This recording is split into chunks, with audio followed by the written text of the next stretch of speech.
Yes, it has become a common argument from the Muslim camp to suggest to the Christians that John 1 contains a reference to the Prophet Muhammad. Yes, Prophet Muhammad.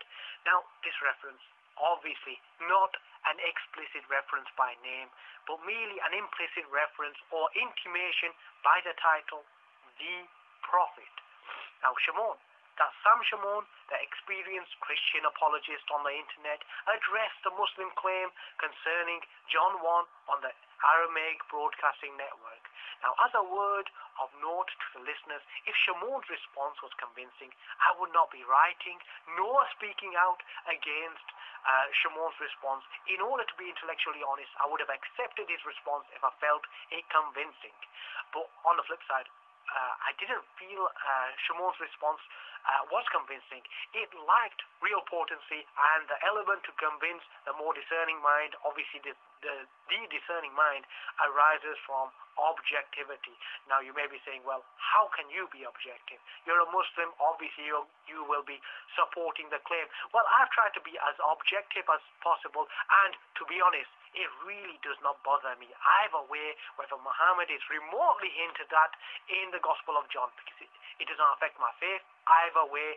And it doesn't mean that it strengthens my faith either way. Really, it doesn't bother me. Now, I'm one of these people who believes the Gospel of John is a very difficult gospel to use to affirm any argument of yours, no matter which position you're arguing from.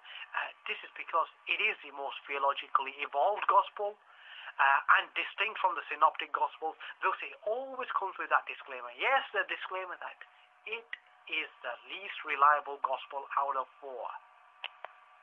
Shamoun devotes his attention in trying to explain away John 1:19 to 21 in a fashion which excludes any intimation or reference to the Prophet Muhammad.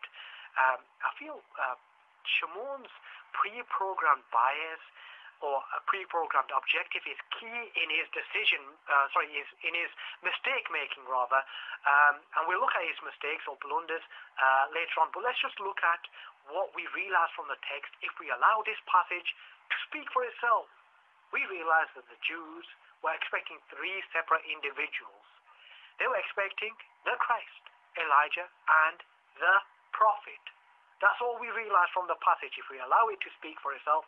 Now, what does Shamoun do? He circumnavigates the scripture, and disallows it from speaking for itself by adopting an unorthodox stance, by adding his own unfounded views to the text, which quite simply is scriptural indecency.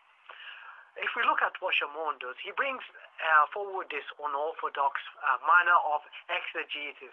He goes all the way back to John the Baptist's lineage, which has nothing to do with the passage in itself, but we realize why he does this later on. He shows us that John the Baptist is an Israelite. Fair enough. Then he conflates it with the fact that the Jews asked John the Baptist whether he was the prophet. Now, Shamoun comes to the conclusion after conflating the two that this shows that the Jews were expecting the prophet to be an Israelite. You think, well, is this really relevant? But then you realize why. Because then we realize Muhammad is an Ishmaelite, not an Israelite.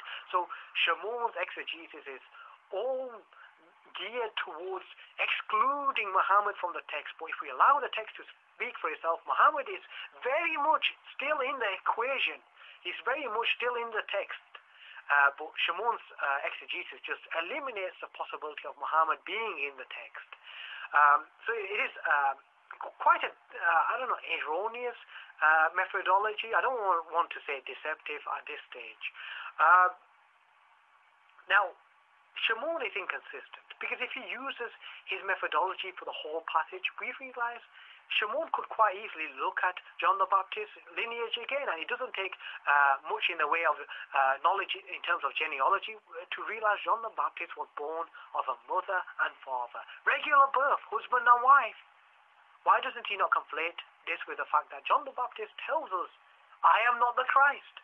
So if we use Shamoun's methodology, we could quite simply say John the Baptist is telling us that the Christ is going to be somebody born of a regular birth. So I have a shamoun's methodology of explaining away this passage is wrong, or John the Baptist is wrong, or Jesus and Mary are wrong. So shamoun's got really issues, because if he wants to persist with this methodology, then this sends the whole passage onto a new tangent, quite a nasty, ugly tangent that will take shamoun outside the realm of Christianity. So shamoun, have a rethink, because we're not talking about shamoun's handbook where you can add whatever you want to add to it. We're talking about the Bible. Allow it to speak for itself, my friend, and stop adding your own information to it, because it's just going to make you look rather unscholarly. Now, let's look at the rest of your claim. You claim, well, if the Jews could have got the genealogy of the prophet wrong, then why can't they not get the whole existence of the prophet wrong? I.e., there is nobody to come with the title the prophet. Well, shamoun, you got issues here again, because if you read the whole passage, you realize John the Baptist does not question the Jews concerning who the prophet is. He does not seem perplexed. He actually just tells us he's not the prophet, suggesting to us that there is somebody with the title the prophet. So shamoun, you got issues there. Now you move on with the rest of your claim by claiming that the Christ and the prophet are the same person. All you do initially is bring forward irrelevant information and present them as evidence, and then you move on to your main body of argumentation, and we'll look at that as well. After much fanciful manipulation of his own text, shamoun moves on. He moves on to his next claim that the prophet and the Christ are the same person. This despite the fact that the passage in question, John 1:19 to 21, militates against him, because if we allow it to speak for itself, John 1:19 to 21 clearly tells us the prophet, the Christ, and Elijah are not the same person. They are three separate entities, so the prophet and the Christ could not possibly be the same person despite shamoun's pleadings. But what does shamoun do? He brings forward John 1:45. This does not support him one iota. I'm going to rush through it. You can read it for yourself and realize, look, this does not support him one bit. But interestingly enough, as a side note, when shamoun reads it out, when he gets through the crescendo, where he says, describes Jesus of Nazareth as the son of Joseph, shamoun hesitates, because he knows that this counters or contradicts the belief that Jesus had an immaculate birth and was the Son of God, because it describes him as the son of Joseph. Obviously, Joseph is not God. Now, what else does shamoun do? He moves fluently on to John 5:39 to 40. You can read it for yourselves. This does not support his idea that the two, i.e. the Christ and the prophet, are the same person. Why he brings it forward, I have no idea. I'm just going to dismiss these two passages that he brings forward as irrelevant padding, and we'll move on to the last point. Now quickly, shamoun brings forward the biblical reference, John 6:14 to 15. Now, we've already established that the prophet and the Christ are not the same person.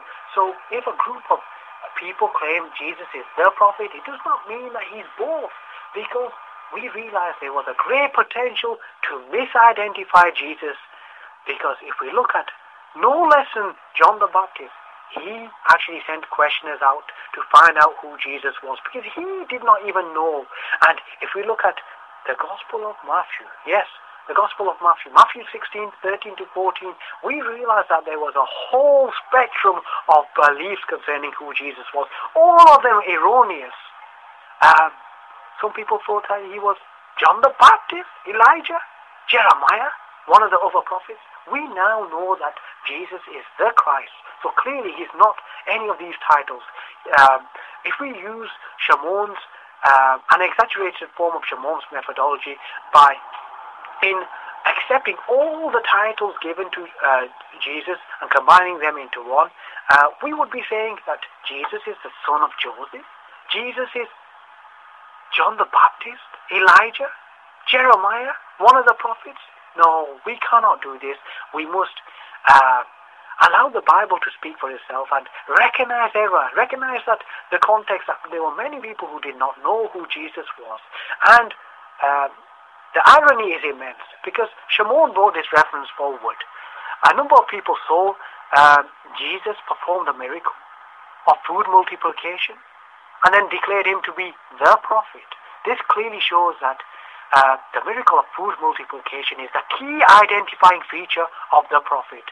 The irony is immense because we now know that Jesus is not the prophet but the Christ. But we also know that Muhammad performed the miracle of food multiplication too.